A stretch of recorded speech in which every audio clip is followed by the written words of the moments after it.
Quick SSC की polity पाठशाला में आप सभी का बहुत स्वागत है। आज हम भारतीय संविधान के एक ऐसे मौलिक अधिकार की गहराई में उतर रहे हैं जो कह सकते हैं कि हमारे लोकतंत्र की आत्मा है और ये हम सबको बराबरी का दर्जा देने का वादा करता है। बिल्कुल, ये है समानता का अधिकार। हाँ, समानता का अधिकार। और ये संविधान के भाग 3 में अनुच्छेद 14 से लेकर 18 तक इन 5 अनुच्छेदों में फैला हुआ है। असल में संविधान की प्रस्तावना में ही जो समता का वादा है ना, प्रतिष्ठा और अवसर की समानता का, तो ये अनुच्छेद उसी वादे को जमीनी हकीकत में बदलने का एक तरह से खाका है। और हमारी ये पूरी चर्चा आधारित है एम लक्ष्मीकांत की भारतीय राजव्यवस्था किताब के अध्याय 8 पर। हमारा मकसद ये समझना है कि ये अनुच्छेद सिर्फ किताबी बातें नहीं हैं, बल्कि हमारी रोजमर्रा की जिंदगी, हमारे मौके, हमारा सम्मान, इन सब के लिए कितने जरूरी हैं। तो चलिए शुरू करते हैं अनुच्छेद 14 से, जो कहता है कानून के सामने सब बराबर हैं। सुनने में तो बहुत सीधा लगता है, पर क्या इसका मतलब सिर्फ इतना ही है? देखिए, ये नींव का पत्थर तो है, पर इसमें ना 2 महत्वपूर्ण परतें हैं, 2 आइडियाज हैं। पहली, विधि के समक्ष समता, यानी इक्वालिटी बिफोर लॉ। ये ब्रिटिश अवधारणा है। इसका सीधा सा मतलब है कि कोई भी व्यक्ति कानून से ऊपर नहीं है, चाहे वो कितना भी बड़ा क्यों ना हो। देश का जो साधारण कानून है वो सब पर एक जैसा लागू होगा। किसी के लिए कोई खास रियायत या क्या कहते हैं विशेषाधिकार नहीं होगा। अच्छा, मतलब कानून की नजर में कोई राजा नहीं, कोई रंक नहीं, सब एक समान। सही कहा। और दूसरी परत है विधियों का समान संरक्षण, यानी इक्वल प्रोटेक्शन ऑफ लॉज। ये अमेरिकी संविधान से प्रेरित है और ये थोड़ा सा अलग है। इसका मतलब है कि जो लोग समान परिस्थितियों में हैं उनके साथ समान व्यवहार किया जाएगा।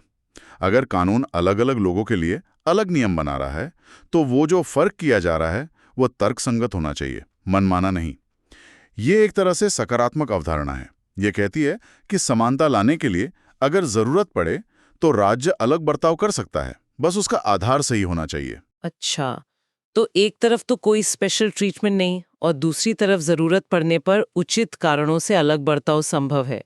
ये तो काफी दिलचस्प संतुलन है। और ये अधिकार मिलता किससे है? क्या सिर्फ हम भारतीय नागरिकों को? नहीं, यही इसकी ये खास बात है। अनुच्छेद 14 भारत के राज्य क्षेत्र के भीतर सभी व्यक्तियों पर लागू होता है, चाहे वो नागरिक हों या विदेशी। यहाँ तक कि कंपनियां या निगम भी इसमें शामिल हैं। ओके। हालांकि जैसा हर नियम के साथ होता है, इसके भी कुछ अपवाद हैं, जो मतलब समानता के सिद्धांत और शासन चलाने की जो व्यावहारिक जरूरतें हैं उनके बीच एक संतुलन बनाने की कोशिश करते हैं। जैसे वो राष्ट्रपति और राज्यपालों को कुछ खास छूटें मिलती हैं वो? हाँ बिल्कुल। अनुच्छेद 361 के तहत उन्हें अपने कार्यकाल के दौरान किसी भी आपराधिक कार्यवाही से पूरी छूट मिलती है। उनकी गिरफ्तारी भी नहीं हो सकती।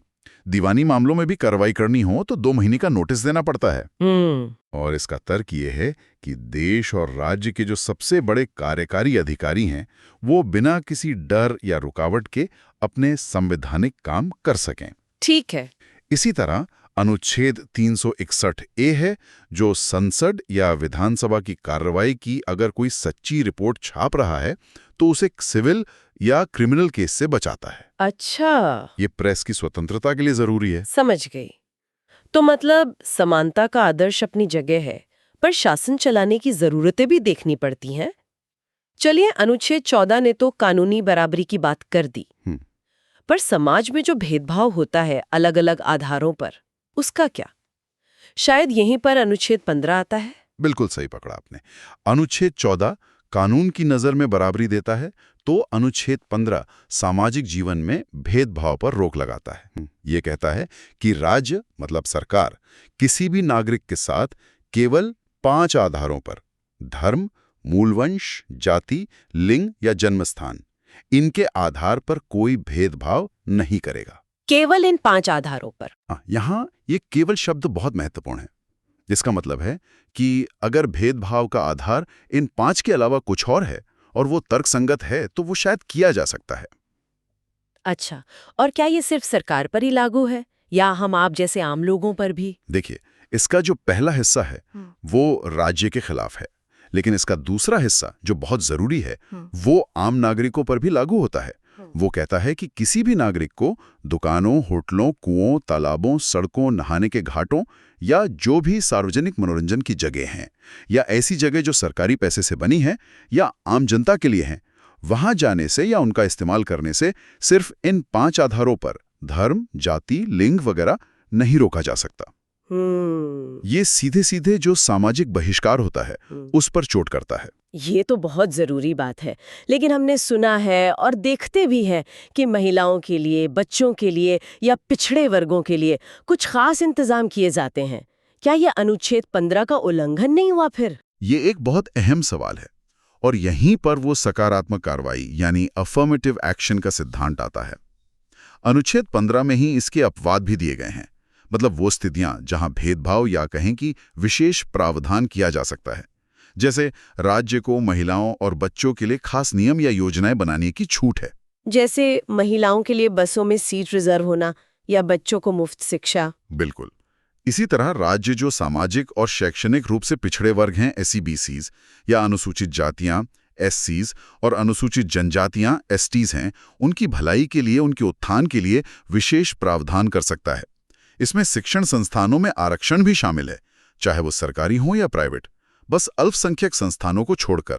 और अब तो शायद इसमें आर्थिक रूप से कमजोर वर्गों EWS के लिए भी 10% आरक्षण का प्रावधान जुड़ गया है ना? जी हाँ। 103वां संविधान संशोधन हुआ 2019 में। उसने अनुच्छेद 15(6) जोड़ा और आर्थिक आधार पर भी 10% तक आरक्षण की व्यवस्था कर दी। तो इन सभी अपवादों का मकसद क्या है? औपचारिक समानता, मतलब कागजी बराबरी के साथ साथ वास्तविक समानता लाना। मतलब जो समूह इतिहास में पीछे रह गए हैं उन्हें बराबरी पर लाने के लिए थोड़ी विशेष मदद देना। और यहीं पर वो OBC आरक्षण के मामले में क्रीमी लेयर वाली बात भी आती है। हाँ, वो क्या है? सुप्रीम कोर्ट ने इंदिरा साहनी केस 1992 में कहा था कि आरक्षण का फायदा पिछड़े वर्गों के अंदर भी उन लोगों तक पहुंचना चाहिए जिन्हें इसकी ज्यादा जरूरत है, ना कि उस वर्ग के संपन्न लोगों को। तो क्रीमी लेयर को आरक्षण के दायरे से बाहर रखा जाता है। अच्छा, समझ गई। तो अनुच्छेद 15 सामाजिक बराबरी की दिशा में एक बड़ा कदम है, पर उसमें जरूरत के हिसाब से विशेष मदद का रास्ता भी खुला रखा गया है। अब बात करते हैं अनुच्छेद 16 की। ये जुड़ा है सरकारी नौकरियों में अफसर की समानता से, और ये अक्सर काफी बहस का मुद्दा रहता है, खासकर आरक्षण को लेकर। हाँ, अनुच्छेद 16 का फोकस है सार्वजनिक रोजगार, मतलब सरकारी नौकरियां। ये कहता है कि राज्य के अधीन किसी भी पद पर नियुक्ति या रोजगार के मामले में सभी नागरिकों को बराबर मौके मिलेंगे। किसी भी नागरिक के साथ केवल धर्म, मूल वंश, जाति, लिंग, उद्भव, डिसेंट मतलब वंश, जन्मस्थान, निवास या इनमें से किसी भी आधार पर ना तो उसे नौकरी के लिए अयोग्य माना जाएगा, ना ही उसके साथ कोई भेदभाव किया जाएगा। यहाँ अनुच्छेद 15 वाले 5 आधारों के अलावा उद्भव और निवास भी जुड़ गए। बिल्कुल, दायरा थोड़ा और बढ़ाया गया है नौकरियों के मामले में। लेकिन फिर वही सवाल, अगर सबको बराबर अवसर है तो फिर सरकारी नौकरियों में SC, ST, OBC के लिए आरक्षण कैसे लागू होता है? ये तो फिर अवसर की समानता के खिलाफ नहीं लगता? फिर वही बात आती है, औपचारिक समानता बनाम वास्तविक समानता। अनुच्छेद 16 में भी अपवाद हैं जो सामाजिक न्याय को पक्का करने के लिए बनाए गए हैं। पहला, अनुच्छेद 16(3) संसद को यह अधिकार देता है कि वो चाहे तो कुछ नौकरियों के लिए उस राज्य या क्षेत्र का निवासी होने की शर्त लगा सकती है। हालांकि अभी ये आंध्र प्रदेश और तेलंगाना के अलावा कहीं लागू नहीं है। ओके। दूसरा और सबसे महत्वपूर्ण अपवाद है अनुच्छेद 16(4). ये राज्य को इजाजत देता है कि वो पिछड़े वर्गों के पक्ष में आरक्षण कर सकता है अगर राज्य को लगता है कि सरकारी सेवाओं में उनका प्रतिनिधित्व, उनकी संख्या पर्याप्त नहीं है। और इसी क्लॉज के तहत SC, ST और OBC आरक्षण की व्यवस्था की गई है। जी, मंडल कमीशन की सिफारिशों के आधार पर जो OBC आरक्षण लागू हुआ उसे सुप्रीम कोर्ट ने इंदिरा साहनी बनाम भारत संघ केस, जिसे मंडल केस भी कहते हैं, 1992 में उसमें सही ठहराया। लेकिन कोर्ट ने कुछ शर्तें भी लगा दी, जैसे कि आरक्षण का लाभ क्रीमी लेयर को नहीं मिलेगा। हाँ, वो हमने अभी बात की। और आरक्षण की कुल सीमा 50% से ज्यादा नहीं होगी, कुछ खास परिस्थितियों को छोड़कर। और प्रमोशन में आरक्षण लागू नहीं होगा। लेकिन मैंने सुना है कि प्रमोशन में आरक्षण को लेकर बाद में काफी बदलाव हुए, शायद संसद ने कुछ किया। हाँ बिल्कुल, इंदिरा साहनी फैसले के बाद संसद ने कई संविधान संशोधन किए। 77वें संशोधन 1995 ने SC और ST के लिए प्रमोशन में आरक्षण को फिर से लागू कर दिया। अच्छा। फिर 81वां संशोधन हुआ 2000 में, उसने बैकलॉग वैकेंसी का नियम बनाया। मतलब जो पिछले सालों की खाली रह गई आरक्षित सीटें हैं उन्हें अगले सालों में भरा जा सकता है और उन्हें उस साल की 50% सीमा में नहीं गिना जाएगा। ओके, ये बैकलॉग वाला। हाँ, और फिर 82वां संशोधन भी 2000 में हुआ। उसने सरकार को ये छूट दी कि वो SC/ST उम्मीदवारों के लिए प्रमोशन में जो न्यूनतम क्वालिफाइंग मार्क्स होते हैं उनमें छूट दे सकती है या मूल्यांकन के स्टैंडर्ड को थोड़ा कम कर सकती है। तो ये सब दिखाता है कि अवसर की समानता और सामाजिक न्याय, इन दोनों के बीच संतुलन बनाना कितना जटिल काम है, और ये लगातार चलता रहता है। वाकई ये पहलू तो काफी पेचीदा है और इस पर बहस कभी खत्म नहीं होती। खैर, अब आगे बढ़ते हैं अनुच्छेद 17 पर। ये एक बहुत ही सीधी लेकिन बहुत शक्तिशाली बात कहता है, अस्पृश्यता यानी छुआछूत का अंत। निसंदेह ये भारतीय संविधान के सबसे क्रांतिकारी, सबसे अहम प्रावधानों में से एक है। अनुच्छेद 17 अस्पृश्यता को पूरी तरह से खत्म करता है और उसका किसी भी रूप में पालन करना, उसे मानना एक दंडनीय अपराध घोषित करता है। ये एक ऐसा मौलिक अधिकार है जिसका कोई अपवाद नहीं है। ये बिल्कुल एब्सोल्यूट है, कोई किंतु परंतु नहीं। कोई नहीं। और ये सिर्फ सरकार के खिलाफ नहीं है, बल्कि ये आम लोगों के खिलाफ भी लागू होता है। अगर कोई निजी व्यक्ति भी छुआछूत मानता है या करता है तो वो भी दंड का भागी होगा। और इसे लागू करने और सजा देने का अधिकार किसे दिया गया है? अनुच्छेद 355 संसद को ये शक्ति देता है कि वो अस्पृश्यता के आचरण के लिए सजा तय करने वाला कानून बनाए, और इसी शक्ति का इस्तेमाल करके संसद ने 1955 में अस्पृश्यता अपराध अधिनियम बनाया था। हाँ, जिसे 1976 में संशोधित करके नागरिक अधिकार संरक्षण अधिनियम, protection of civil rights act 1955 नाम दिया गया और सजा को और ज्यादा सख्त बनाया गया। बाद में 1989 में अनुसूचित जाति और अनुसूचित जनजाति अत्याचार निवारण अधिनियम भी लाया गया, जो और भी मजबूत कानून है। तो यह अनुच्छेद सामाजिक न्याय और हर इंसान की गरिमा की स्थापना की दिशा में एक ऐतिहासिक मील का पत्थर है। ये जानना बहुत जरूरी था। और अब इस कड़ी का आखिरी अनुच्छेद, अनुच्छेद 18, जो उपाधियों का अंत करता है। पहले वो राय बहादुर, महाराजा, सर जैसी उपाधियां होती थीं, अब वो क्यों नहीं दी जाती हैं? इसका क्या मकसद था? इसका सीधा मकसद था समाज में बराबरी को बढ़ावा देना और जन्म या पद के आधार पर जो एक बनावटी ऊंच नीच बन जाती थी उसे खत्म करना। ये अंग्रेजों के जमाने की जो सामंती सोच थी उस पर सीधी चोट थी। अनुच्छेद 18 में मूलतः 4 बातें कही गई हैं। पहला, राज्य, सेना या शिक्षा से जुड़े सम्मान के सिवा और कोई उपाधि नहीं देगा, जैसे परमवीर चक्र दिया जा सकता है या यूनिवर्सिटी डॉक्टरेट की उपाधि दे सकती है, ये चलेंगे। ओके, मिलिट्री और एकेडमिक। हाँ। दूसरा, भारत का कोई भी नागरिक किसी दूसरे देश से कोई उपाधि स्वीकार नहीं करेगा। ठीक है। और अगर कोई विदेशी नागरिक भारत में काम कर रहा हो या कोई भारतीय विदेश से कोई सम्मान या तोहफा लेना चाहे तो? उसके लिए तीसरा और चौथा पॉइंट है। तीसरा कहता है कि कोई विदेशी नागरिक जो भारत सरकार के तहत किसी लाभ या विश्वास के पद पर है, वो किसी विदेशी राज्य से कोई उपाधि लेना चाहे तो पहले राष्ट्रपति की सहमति लेनी होगी। अच्छा। और चौथा कहता है कि कोई भी व्यक्ति, चाहे भारतीय हो या विदेशी, जो भारत सरकार के अधीन किसी लाभ या विश्वास के पद पर है, वो किसी विदेशी राज्य से कोई भेंट, कोई उपलब्धि या कोई पद स्वीकार करना चाहे तो उसके लिए भी राष्ट्रपति की सहमति जरूरी होगी।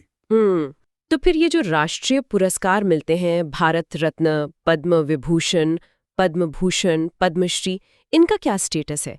क्या ये उपाधि नहीं मानी जाती? ये बहुत अच्छा सवाल है और ये उठा भी था। सुप्रीम कोर्ट ने 1996 में बालाजी राघवन मामले में ये साफ किया था। कोर्ट ने कहा कि ये जो राष्ट्रीय पुरस्कार हैं, ये अनुच्छेद 18 के तहत उपाधि, टाइटल नहीं है। क्यों? क्योंकि इन्हें नाम के आगे या पीछे इस्तेमाल नहीं किया जा सकता, जैसे राय बहादुर लगाते थे। अच्छा। ये असल में किसी व्यक्ति की योग्यता या देश के लिए उसकी सेवा का सम्मान है, न कि कोई वंशानुगत या सामंती पदवी। इसलिए ये पुरस्कार दिए जा सकते हैं। समझ गए। तो ये सारे अनुच्छेद 14 से 18 तक ये सब मिलकर समानता के अधिकार को पूरा करते हैं। अगर हम इन सब का सार देखें, निचोड़ निकालें, तो हमारे लोकतंत्र और हम नागरिकों के लिए इनका क्या महत्व है? देखिए, अगर संक्षेप में कहें तो अनुच्छेद 14 कानून की नज़र में सबको बराबर लाता है और कानून का समान संरक्षण देता है। अनुच्छेद 15 समाज में धर्म, जाति, लिंग वगैरह के आधार पर भेदभाव को रोकता है, लेकिन साथ ही जरूरतमंदों के लिए विशेष प्रावधान की गुंजाइश भी रखता है। अनुच्छेद 16 सरकारी नौकरियों में बराबरी के मौके देता है, लेकिन पिछड़े वर्गों का प्रतिनिधित्व बढ़ाने के लिए आरक्षण का रास्ता भी खोलता है। अनुच्छेद 17 समाज से छुआछूत जैसी बुराई को मिटाता है और अनुच्छेद 18 बनावटी ऊंच नीच पैदा करने वाली उपाधियों को खत्म करता है। तो ये सब मिलकर क्या करते हैं? ये विधि के शासन, रूल ऑफ लॉ को मजबूत करते हैं, भेदभाव खत्म करते हैं, सबके लिए समान अवसर सुनिश्चित करने की कोशिश करते हैं, और जो हमारे संविधान की प्रस्तावना में समानता का वादा किया गया था, उसे हकीकत बनाने का प्रयास करते हैं। ये हमारे लोकतंत्र और सामाजिक न्याय की नींव हैं। ये वाकई हमारे संविधान की बहुत बड़ी खूबसूरती है कि उसने समानता को इतने अलग अलग नजरियों से देखा और उसे सुरक्षित करने की कोशिश की। लेकिन यहाँ एक विचार मन में आता है जिस पर शायद और सोचने की जरूरत है। हाँ, बिल्कुल। और वो विचार शायद ये है कि समानता के इन प्रावधानों के अंदर ही जो अपवाद रखे गए हैं, खासकर अनुच्छेद 15 और 16 में आरक्षण जैसे जो विशेष प्रावधान हैं, वो समानता के मूल सिद्धांत और जो ऐतिहासिक रूप से अन्याय हुआ है उसे दूर करने की जरूरत के बीच कैसे संतुलन बनाते हैं। क्या ये संतुलन हमेशा ठीक से सध पाता है? क्या ये तरीके जैसे आरक्षण आज भी उतने ही प्रासंगिक और असरदार हैं, या इनमें समय के साथ कुछ बदलाव की जरूरत है? ये वो सवाल हैं जिन पर मुझे लगता है समाज को और नीति निर्माताओं को लगातार सोचने, विचार करने की जरूरत है। निश्चित रूप से ये एक गहरा चिंतन का विषय है और शायद इस पर कभी और विस्तार से बात की जा सकती है। तो आज हमने समानता के अधिकार यानी अनुच्छेद 14 से 18 तक के तहत आने वाले सभी महत्वपूर्ण प्रावधानों को समझने की कोशिश की। कानून के सामने बराबरी, भेदभाव की मनाही, सरकारी नौकरियों में अवसर की समानता, छुआछूत का अंत और उपाधियों का अंत, ये सब वो अधिकार हैं जो हमें एक नागरिक के तौर पर गरिमा और बराबरी का एहसास दिलाते हैं। बिल्कुल। और ये याद रखना जरूरी है कि ये अधिकार सिर्फ किताबों में लिखे शब्द नहीं है, ये हमारे जीवंत लोकतंत्र का आधार हैं। इनकी रक्षा करना और इन्हें सही मायने में सबके लिए हासिल करना, ये हम सबकी जिम्मेदारी है। इस विषय पर और गहराई से जानने के लिए या भारतीय राजव्यवस्था के दूसरे टॉपिक्स पर हमारी चर्चा सुनने के लिए आप हमारी वेबसाइट www.quickssc.com पर जरूर जा सकते हैं। आप हमें सोशल मीडिया पर भी ढूंढ सकते हैं। हमारा हैंडल है QuickSSC। और हाँ, अगर आप Spotify पर सुन रहे हैं तो हमें फॉलो करना ना भूलें ताकि हमारी कोई भी चर्चा आप मिस ना करें। क्विक एसएससी की पॉलिटी पाठशाला में आज हमारे साथ जुड़ने के लिए आप सभी का बहुत बहुत धन्यवाद। अगली बार फिर मिलेंगे एक नए विषय के साथ।